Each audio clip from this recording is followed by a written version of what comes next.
A 16-year-old girl sat alone in a locked bedroom on her wedding night, waiting for a husband who walked in, looked at her once, and walked right back out, and for the next 20 years nobody ever explained why. I'm Mubarak, and this is the true story of the last Empress of China, a woman handed a crown nobody actually wanted her to wear. She was born into a respected family in Beijing, but her mother died weeks after giving birth to her. A stepmother raised her instead, with real warmth, in a household where her father, unusually for the time, believed girls deserved a real education. English lessons, piano, Western books most girls her age never touched. She even picked out an English name for herself, just for fun, Elizabeth, a small detail that seems meaningless right up until it isn't. At 16, the crumbling remains of China's royal court were looking for a bride for their teenage emperor, a boy who'd inherited a throne with no empire left to rule. He was handed photographs and told to pick one. The first girl he chose was rejected by the elders for not being politically useful enough, so the photos went back, and this time he picked her. She wasn't chosen because anyone loved her. She was chosen because someone else had already been turned down first.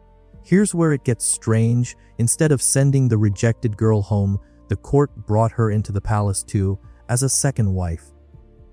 Within a single day, 2 teenage strangers were married to the same boy, and neither marriage began with affection. That night, in the chamber where generations of emperors had spent their wedding nights, the two of them met face to face for the first time. He stepped inside. He looked at her. Then he turned and walked back out, a mystery he refused to solve, not that night, not years later, not even in the memoirs he wrote decades afterward. Life inside the palace was less romance and more performance, an exhausting web of rules about who bows first and which door to use. Her husband, treated like a living god since age 2, filled his boredom, calling her constantly, pulling pranks, acting more like a restless teenager than a ruler. Yet in his own writing, he later admitted he'd ordered servants beaten for the smallest mistakes. In that isolation, she started smoking opium, common enough among wealthy families back then. But one disturbing detail keeps surfacing in old palace accounts: that her husband may have encouraged the habit, because a dependent wife was easier to control than an independent one. What's certain is she never stopped, and 2 decades later that same habit would help finish what the palace started. When a warlord seized the capital and threw the royal family out with 3 hours' notice, she tasted freedom for the first time. Horses, modern fashion, a real city full of nightlife she'd never seen inside a palace. Then jealousy between the 2 wives curdled into hostility, and the second wife did something no one in her position had ever done, hired a lawyer, sued the emperor for divorce, and won. The empress was left completely alone.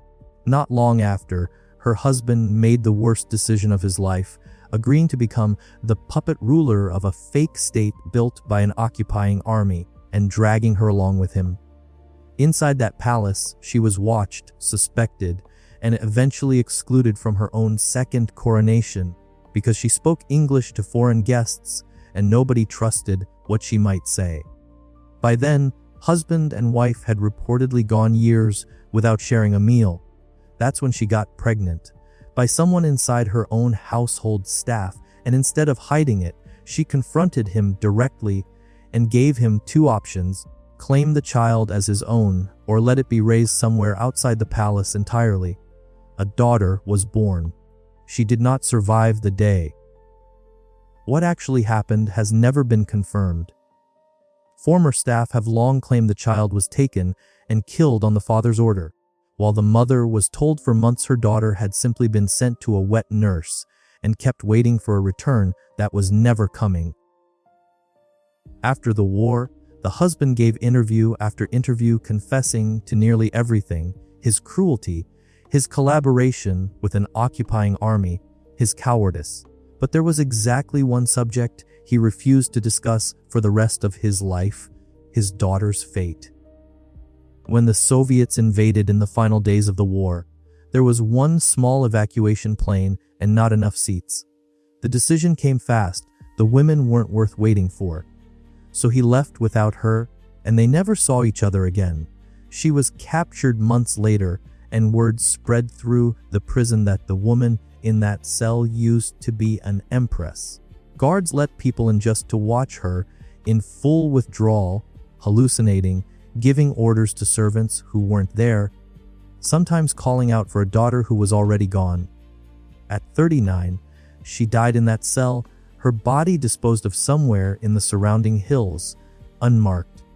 To this day, no grave has ever been found. Historians still argue about that very first night. Teenage fear, indifference toward a marriage he never wanted, or something about himself he could never say out loud in that era.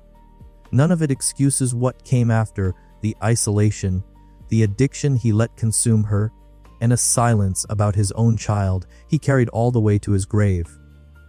Drop a comment and tell me which part of this disturbed you the most.